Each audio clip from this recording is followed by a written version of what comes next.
Welcome to Middlesbrough College. We are all familiar with the dangers of smoke and fire and the harm that these can do to people. The college take these risks very seriously, and its buildings have many safety features to ensure the risks are kept low. This video has been produced so that you will be fully familiar with our fire safety arrangements. It will describe the layout of the college building, the systems in place for your safety, and the procedures to follow should an evacuation be necessary.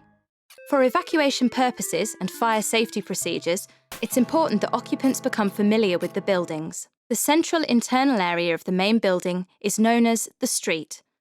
The street extends from one end of the building to the other and stretches from the front of the college to the back.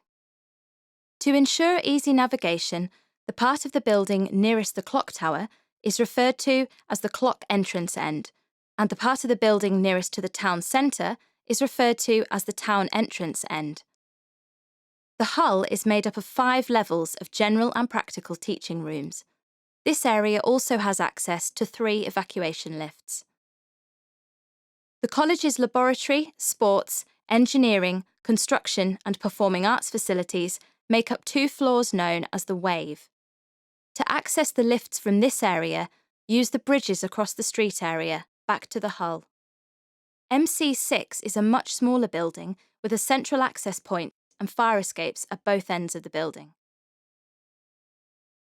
Every room in the college has a fire action notice, which instructs you of what to do and where to go in preparation for evacuation.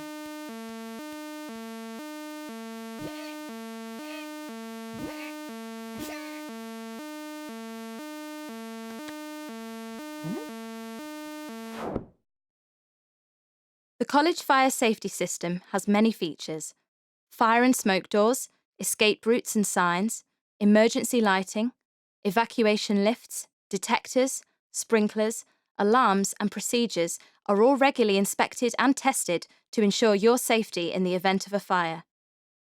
Fire extinguishers are strategically placed around the building. Their positions are selected according to the type of fire that may occur in that specific area of the building. Manual call points for activating fire alarms can be found adjacent to final exits. They are also placed by the exits from each floor of the building as you enter a fire escape staircase.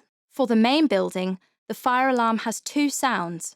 One is the standby alarm, an intermittent alarm which sounds repeatedly in 2-second intervals. The standby alarm indicates that there is an evacuation in process in another part of the building. When the standby alarm is sounding, it is safe to remain where you are. The evacuation alarm is a continuous sound. When you hear this alarm, evacuate the building without delay. This is called a staged evacuation system. For occupants with hearing impairment, strobes are fitted in many rooms and corridors to accompany the 4-alarm sound. Additionally, special pages can be collected from the reception with user instructions.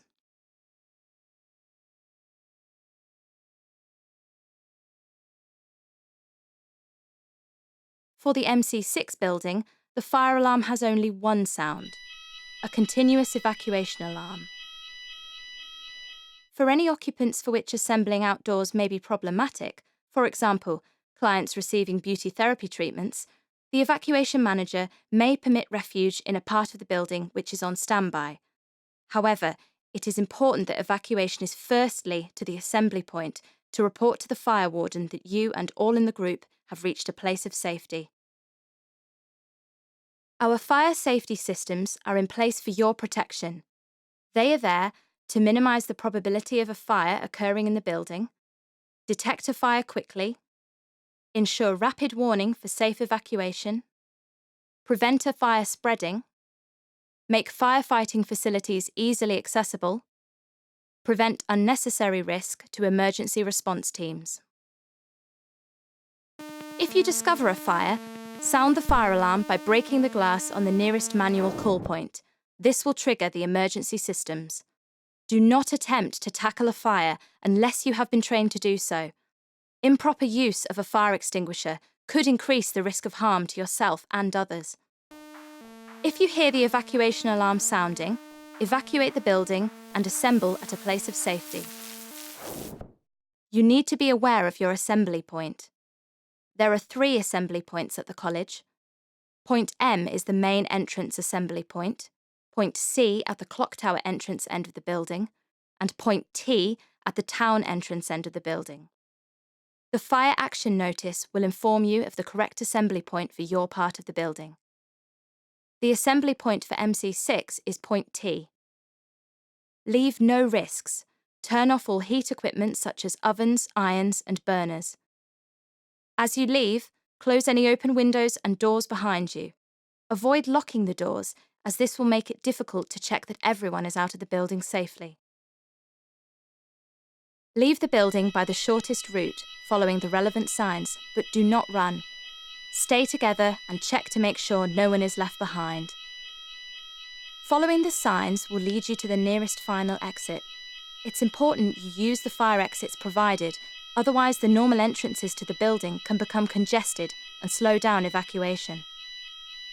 Once out of the building, make your way to your designated fire assembly point and report any problems to the fire warden, such as injuries or occupants you suspect may still be in the building. It's important to remain at your designated assembly point until further notice so that any missing persons can be accounted for. When you reach the assembly point, stay clear of the building by at least 7 metres to make room for the emergency services that may need to access. The college buildings are also designed to fully accommodate the needs of physically disabled occupants in an evacuation. The evacuation procedure is different for any occupant in the building who is unable to use the stairs, including those with temporary injuries. If you are unable to use the stairs in the event of a fire, follow the signs and make your way to the evacuation lifts located in the hull. If you are in the wave part of the building, access the lifts via the bridges as shown. The routes across the bridges are protected from smoke by roof vents, which will open automatically. Once at the lift, press the emergency call point button. This will signal your whereabouts to the security office. A member of the evacuation team will then operate the lift to assist you out of the building safely. The lifts have an emergency generator and will still operate if there is a power failure in the building. Designated staff are also trained to release the lifts in the event of a lift failure. If your access to the lifts is blocked, make your way to a refuge point. Refuge points are situated at stair-level landings, are signed and are fitted with emergency call points. The next actions for your safety will be communicated to you via these call points. Refuge points are protected by heat-resistant fire doors, which seal against smoke and resist heat for 30 minutes. Leaflets for further information on access routes and where evacuation lifts and refuge points are located can be found in reception. It is important that occupants act responsibly toward fire safety to ensure that any incidents of fire are managed effectively and without harm. Negligence toward proper procedures may result in unnecessary disruption or risk of harm.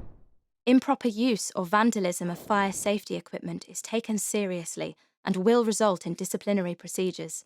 Should a fire ever occur, it is the duty incident manager's responsibility to ensure proper management of the evacuation procedure. All roles of the evacuation team are well defined and rehearsed. To ensure everyone's safety, occupants' cooperation is required at all times. This video has covered the main systems and procedures which we all need to be aware of, and you will be involved in regular rehearsals of these throughout your time here. If your teaching is in other buildings used but not owned by the college, you will receive an induction on the arrangements for those buildings. We all need to make sure we secure our own safety as well as others. Make sure you play your part in keeping Middlesbrough College safe.